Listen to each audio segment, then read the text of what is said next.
Point-7's F1SL 2.5 sail continues to prove its excellence on the racecourse.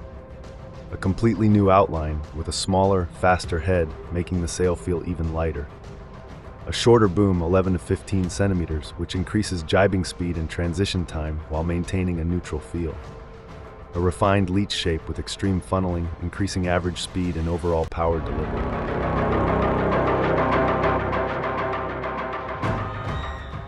We received today the F1SL foil racing sail. It just arrived. It has new sizes, the 8.7, 7.7, 6.7, 5.7, 4.7, and for this year we also have the new size, which is the smaller sail, the 3.7. Inside the sail you will actually find spare parts. As components we're going to use the carbon Point-7 boom, and we're not going to use any adjustable outholes because on the foil sails, in our case, we don't need any. We have one setting for the outhole, which is just pulling the back as much as we advise on the specs. So there's no need to actually having to release the outhole or pour the outhole. Once you're flying, you need the tension on the clew to get the aerodynamics, to get the light feeling on the backhand, and to have control. So there's no need to have outholes on the foil sails. You might need it only, let's say, on the bigger size, like for really light wind, but for all the other sizes, we're not going to use it. We're going to place the F1 Pro harness lines on the booms. We're going to use the F100 mast. It's the exclusive mast for foiling. It's stiffer than the normal fin mast, so the 460, in this case, for the 6.7, is going to be 27 IMCFs against what normally it's 25, and this gives the sail like a nicer profile in the front, killing the backhand, which makes therefore the sail even more controllable and more easy to sail in. Extension. Placing the harness lines is quite fast. You just have to put the loop over the boom, you go around it this way in the front, twist it a little bit to make it tighter, go up like that, and then just go around, and one of them is done, and then the second one. So the harness lines are on the boom. You can adjust them from both sides. They go super long. They, let's say, don't twist when they're also long because this parts of the webbing are keeping them stiff, so they don't swing just enough that you can actually hook on and hook off, and it's super smooth to make them shorter and longer. They adjust from 26 to 48. And then there's the second size, which adjusts from 36 to 58, which are super long. After I'm rolling the sail, the first thing I do on all the buttons is actually to put in all the tension to the buttons. This way the button goes all the way to the end, and after I've done this, I fully release them. This is just to make sure that the button is inside correctly all the way. I fully release them because I don't want to have any tensions on the buttons till I rig. So this is the 6.7, is exactly a model sail. I just took it out of the shelf today from the sails that have arrived. I will rig it and tune it for him so he has less work. And if you follow my steps, I'm sure that you're going to have a very pleasant ride on the sail from the first session. There's not much to do, it's quite straightforward, so just follow my steps. Putting the mast inside the sail, all the way in. The mast will go automatically into the pin, so you don't need to check. Maybe just check the first time, but for the second time it will be 100% automatic, so you don't need to worry to check it anymore. All the specs are written here. So we have the mast 460, the luff is 478, extension 20, boom 194. So if it says 460, the extension 20, so we're going to place the extension on 20 right here.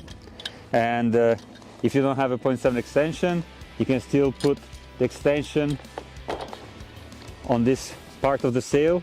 You will see the first triangle showing where the pulley has to be, the second triangle which shows where the ring of the extension has to be.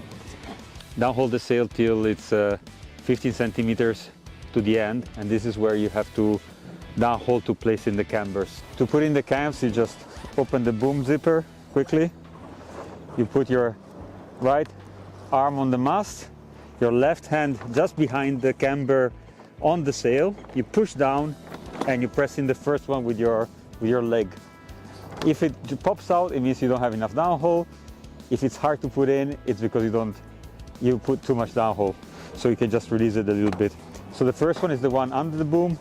The second one, you can just take the mast with the right arm, with the left hand.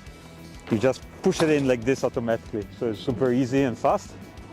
The last camber, the bottom one, you take the extension with your right arm. You put your left arm inside the zipper behind the camber. You press down, and with the knee, you press it up. I like to insert the boom in this case before, just because I don't have any outholes to put in, so it goes quite easy. Set the boom at 198.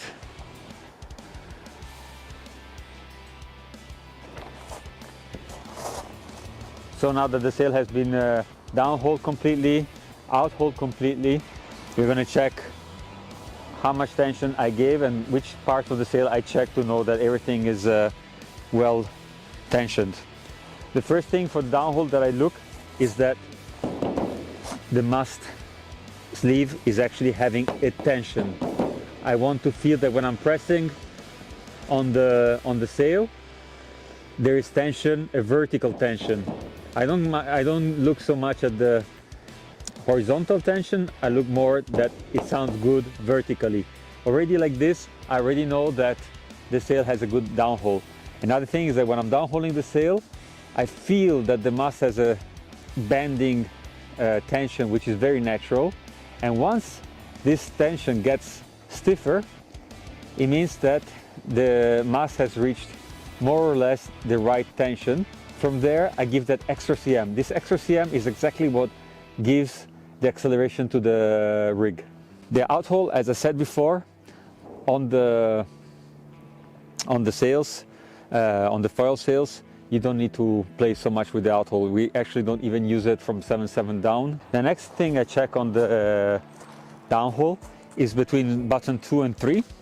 I try to see where the loose area is, and I'm happy to see it that is around 25 centimeters from this stitching line, and that's more or less like a reference.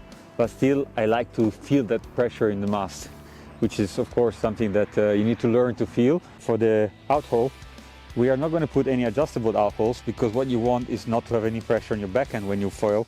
So the best is just to pull the outhole to the specs. But what you need to check is that this button here, the one over the boom, actually flattens out. When it's flat, it means that the sail will be pretty fast. Regarding the buttons, once again, I fully put out all the tension from the buttons till I feel there's no tension inside. Once there's no tension, I start putting tension on all of them. But as soon as I start rotating the button tensioner and I feel that there's a little bit of tension on the two bottom buttons, I do another 360 degrees to make sure that their profile is kept stable. I don't need to go over that because that will just make the rotation worse, and there's no need for that. Button 5 and 4, which are the two over the boom, as soon as there's a bit of tension, I stop. I don't put any extra tension. I want them flat. I don't want any profile, because as soon as you put tension on the top two buttons over the boom, you will get a profile at the back of the button, and that will slow down the sail, and also it will make the sail unstable.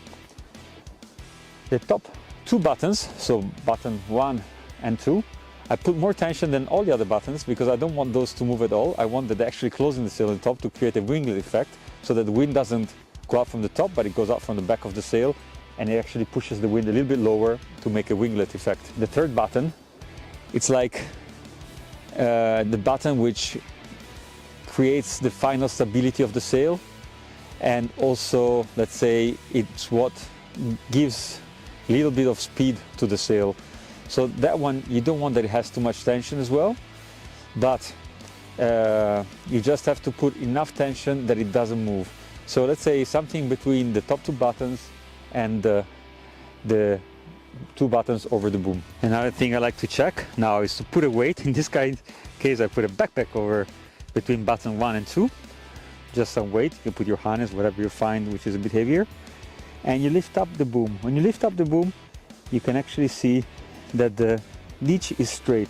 When the leech is straight, it means that you've done a good job. If one of the buttons is not in line, remember that by taking out the tension, the button drops. By putting in the tension, the button goes up. So if you want to raise the button, you just put a bit more tension.